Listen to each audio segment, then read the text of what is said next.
Hello and welcome to the Attack on Titan Thunder Spear tutorial. Before we get started, I just wanted to say thank you so much for purchasing this listing and supporting my Etsy shop. Alright, so let's get to it. In the DIY kit, along with everything else, you're going to receive two of these gray brackets. You can tell them apart because the bottom bracket is hollow and the top bracket is not, but they will also be labeled just so that it's easier for you to follow along. So we're going to start working on the bottom one now. And we have two options for setting this up. Option 1 will be for either wrapping the tubes in leather or thin EVA foam. Option 2 will be for painting the tubes, and we will be using these spacers as well. To demonstrate what I mean, I'm going to set up both of them so you can see the difference. I'll be using this white spacer for this example, but both of these pieces are exactly the same thing. It's just that the black one will probably blend into the background. Take your spacer and push it into any of the slots. All these spacers are identical, so you can use any of the spacers. And these spacers are made out of a TPU elastic material, so you don't have to worry about breaking them.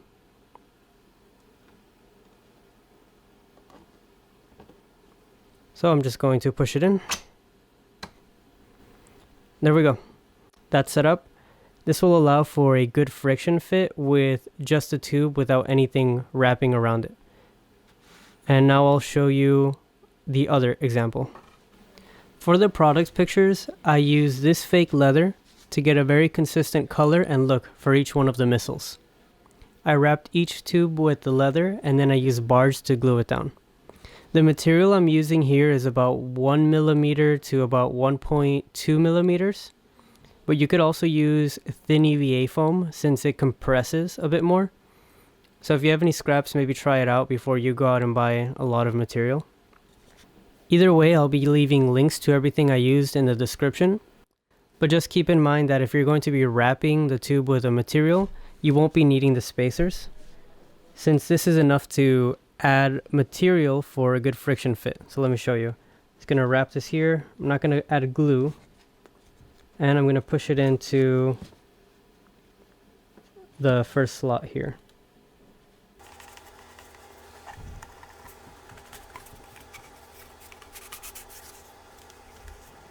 So you can see that the material I used here kind of serves as our spacer. And now I'll use another tube without any material. So here I just have a plain tube and the spacers inside of this slot.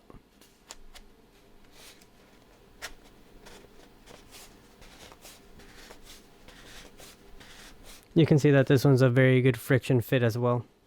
So just to reiterate, option 1 without the spacers is going to be best if you're going to wrap your tube with, say leather or EVA foam.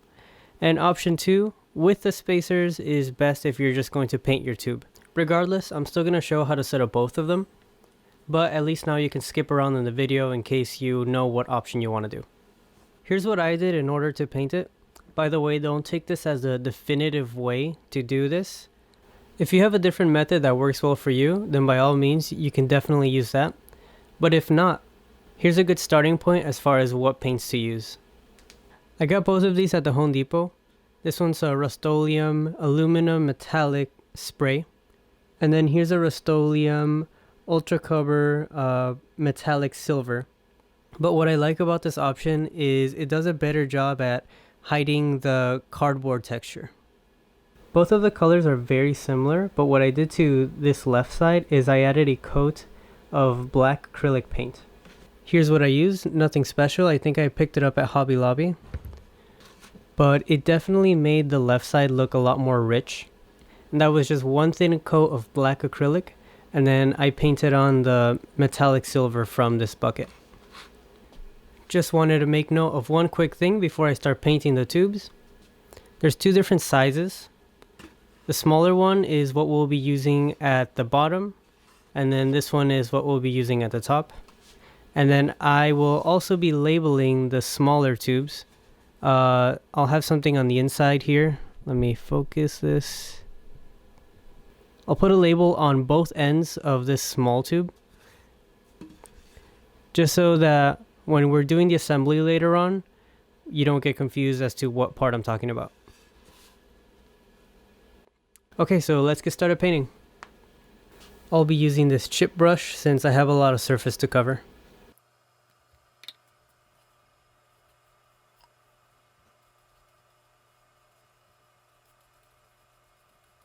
I ended up painting the rest off camera since my recording space is a bit small. And now I'm just going to paint on the silver. I'll be using this since it's a rainy day today and I can't get out to use the spray can. Paint's dry now and it's looking pretty good. The only thing I would improve if I had the chance is I would like to get a sealer or some kind of filler to hide these cardboard lines. I was planning on using modeling EVA foam, but I don't have any. I couldn't find any at the store, so might have to do a follow-up video on that if you guys are interested. Now that I have these done, I'm going to show how to wrap the tubes in leather. If you're not interested in that, you can just skip that part of the video. And after that, I'm going to start putting everything together. I have my material cut out. I'll be using the same thing as I showed earlier, this fake leather. I'll leave it flipped for now though, since it reflects the light a lot. And just keep in mind that later on, we're going to be sliding this tube into the bracket like this. So we're going to need to leave about 3/4 of an inch free. Otherwise, we won't be able to slide in the tube into the bracket. What I did, just so I don't forget, is I slid the tube into the bracket and then I made a mark. That way I know that I can wrap material from this point and up. I'll be using this all-purpose contact cement. Any brand that you use should be fine. I believe they all work the same way. You apply the contact cement to both surfaces, then you let it dry. Once they make contact, it should make a very good bond, and it might be a little bit difficult to take apart, so you need to make sure that you line everything up correctly the first time. I also found that this Super 77 works really well. Definitely make sure that you do this outside or on a surface that you don't care too much about, since it left most of the area very sticky. The only problem I had with this is that the edges started to lift up after a while, so I had to touch up the edges with super glue. Don't forget to use a respirator because this stuff smells very toxic. What I want to accomplish is to get a very even coat on my surface here. I'll try and spread it out as best as I can.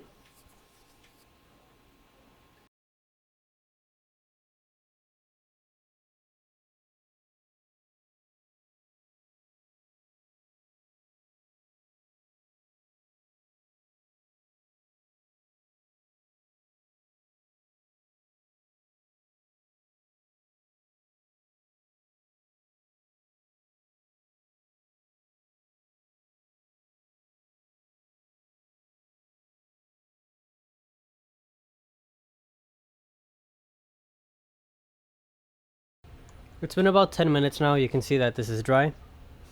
Now I'm going to take out the other piece that I glued up and hopefully line up everything carefully and correctly.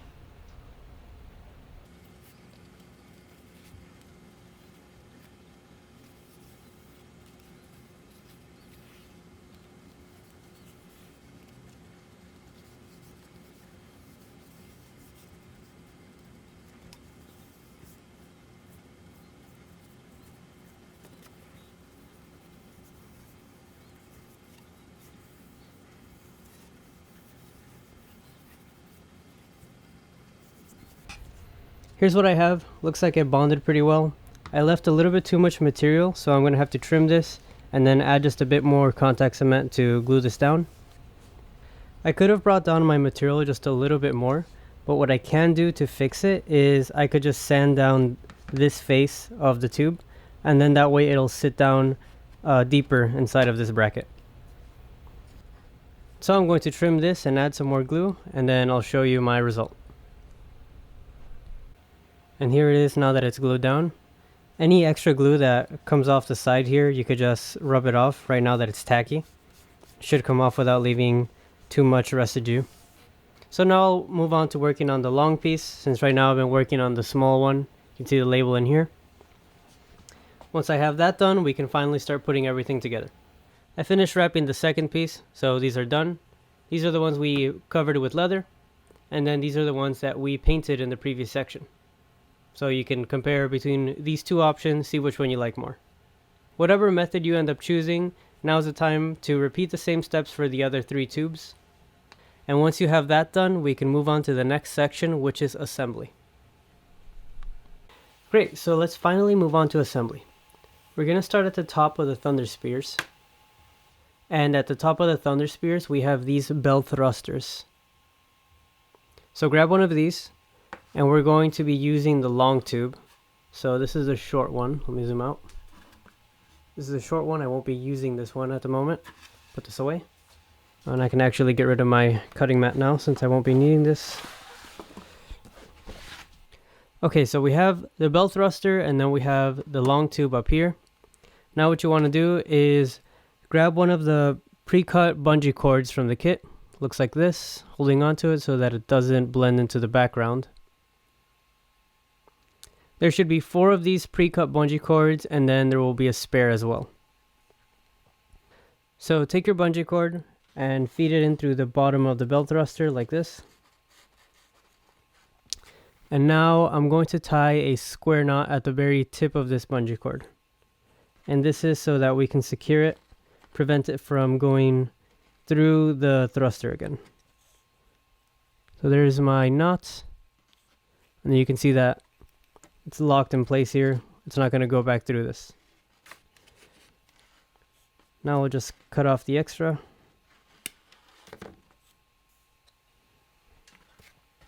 And now I'm going to place this at the top of the long tube. And then we're going to push it up to this lip right here. And if you wrapped your tube, just make sure that the top of the tube looks like this, since this side goes into the bracket. Okay, so I'll push the cord in first and then the thruster.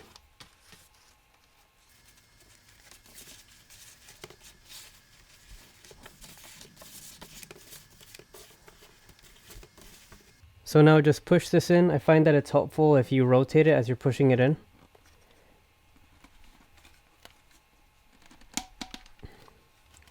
Or you could also just set it down on a flat surface and then just kind of like wiggle it in. It should be a pretty tight friction fit, that way it's not going to come off while you're at a con or something. And you can see how I have this pushed up to the lip on the thruster. Okay, so now let's move on to the other side of the tube. I have about 6 to 8 inches left over of the bungee cord.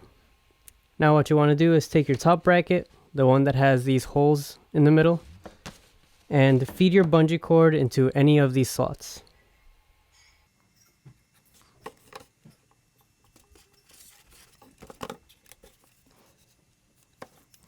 Okay, with the bungee cord through, you can just push in the tube all the way down.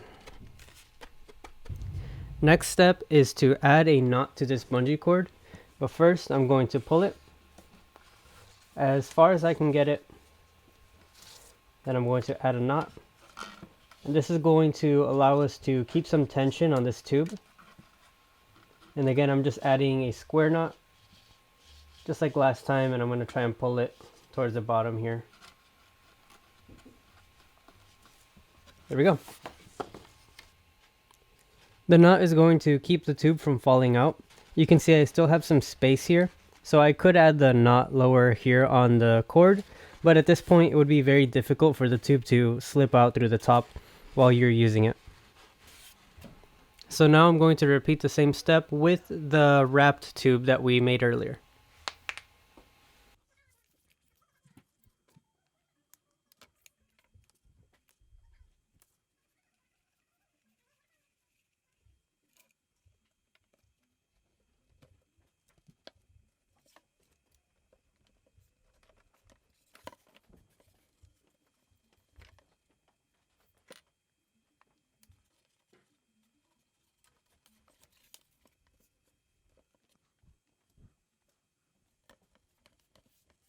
Okay, at this point I've inserted both of the long tubes into my top bracket here, and I've secured both of them with a knot here at the bottom.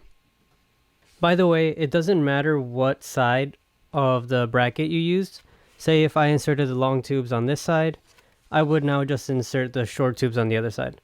This is symmetrical, so it doesn't really matter which side of the bracket you use. So now I'll just cut off the rest of the string. I would recommend that you cut the string farther away from the bracket, sort of like this. You can just tuck this into the short tube as opposed to doing something like this. Because if I ever need to take this apart, once I undo this knot, it's going to be hard for me to get this string back out, since I'm not going to be able to grab it from within this bracket. So having the string left longer like this is going to make it way easier to reassemble everything. Either way, you have a spare, so that's why I included it. Going to try and get a shot of everything. So we have the top bracket right here, and then this is the long tube, and at the end of the long tube we have the bell thrusters.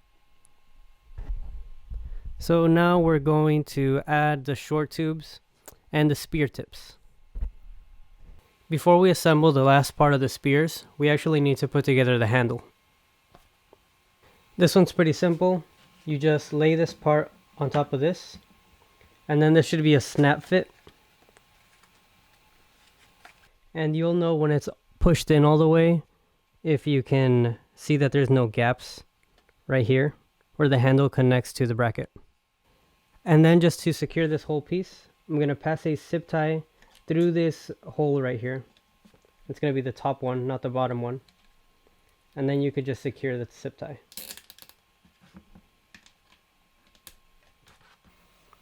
Here's what the handle looks like now that it's fully assembled.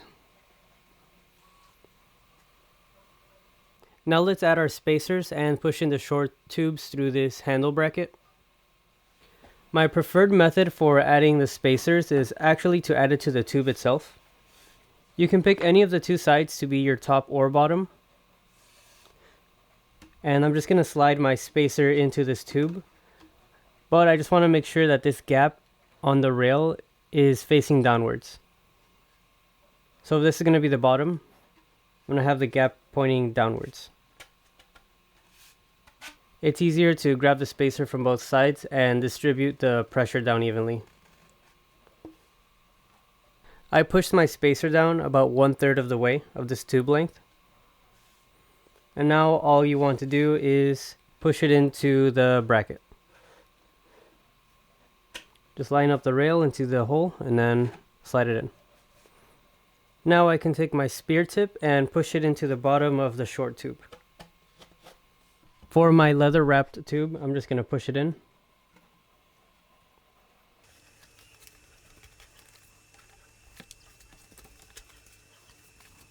One thing I would recommend, if you have a seam from your material, just line it up with the gap that was made for the spacers right here. That way it'll be easier to slide it in. I will add my spear tip to this one as well. Weather has been pretty bad outside, so I haven't been able to prepare another 2 spears. So I'll just use some plain cardboard spears as placeholders.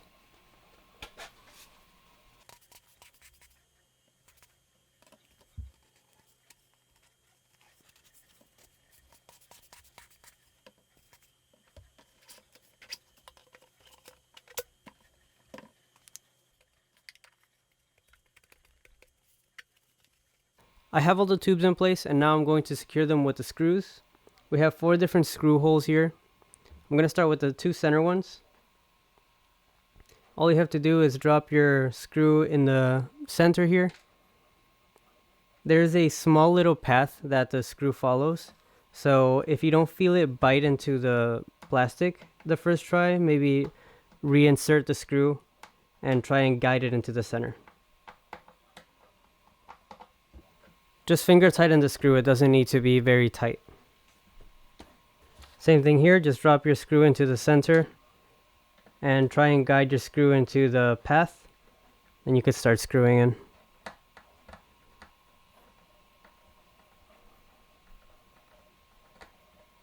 If you feel like you can't get it started, flash a light in here and you'll see the small hole that I'm talking about.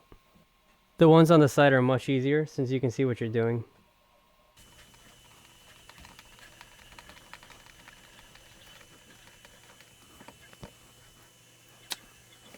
You could of course make a pilot hole to make this easier. but these are self-tapping screws, so it's not 100% necessary. Now repeat the same step over here, and then we'll put everything together. Now I'm going to take the short tubes with the handle attached and the long tubes with the top bracket attached. I'm going to put these together. Make sure I tuck in my cords into the short tubes.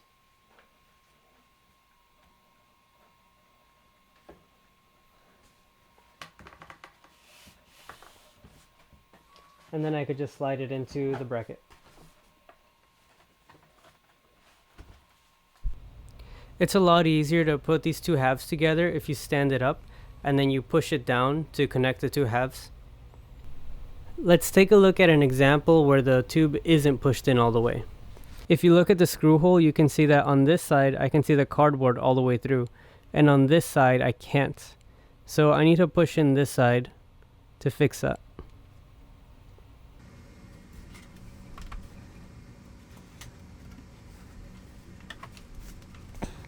Alright, and you can see that now it's pushed in all the way.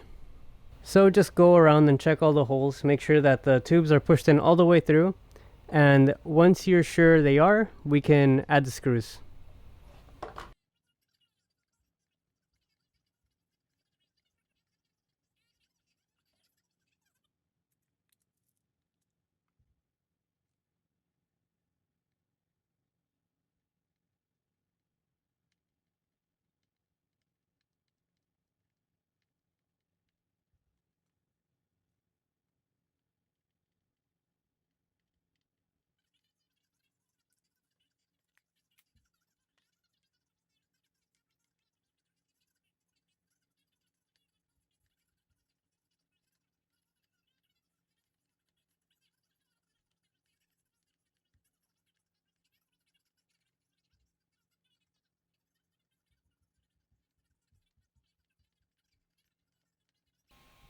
Time to add the final touches. Take your nylon webbing, tri-glides, and the buckles from your kit. Feed the nylon webbing inside of the slot here and push it all the way through. Add a tri-glide and the buckle to each end of the nylon webbing. Pass it through like this. And then we're going to loop it around the buckle.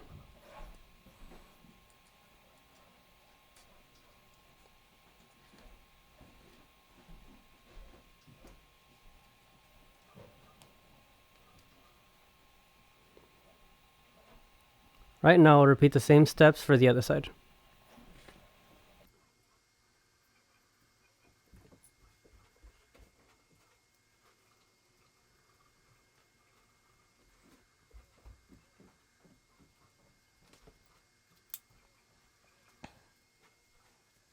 This strip of nylon webbing we just made is to secure the thunder spears to your arm. Later when we try this on, you're going to pass your hand through this and hold on to the thunder spears with the handle. Or you can open up the buckle and take it off that way. If you need to make any adjustments, just pull this tri-glide and make this strip tighter.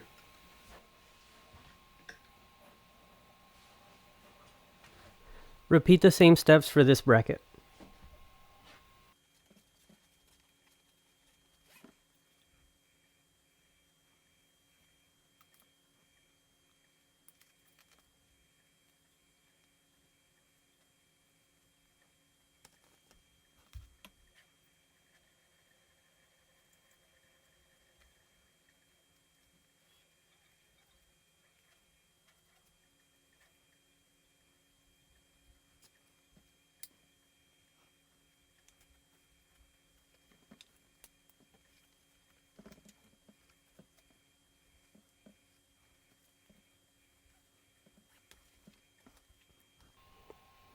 Now that I've determined the length of this strip, I'm going to cut off the rest of this. And I'm going to burn the end so that it doesn't fray.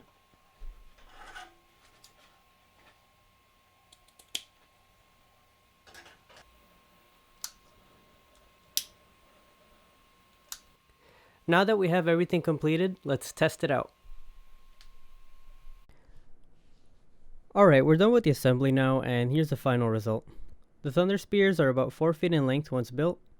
They feel pretty sturdy, and thanks to the nylon webbing, it distributes the weight evenly on my forearm. So it should be pretty easy to move around and get some dynamic poses. Hopefully this video was helpful. If you have any questions or suggestions, just leave it in the comments and I'll get back to you as soon as possible, or I can make a follow-up video if needed.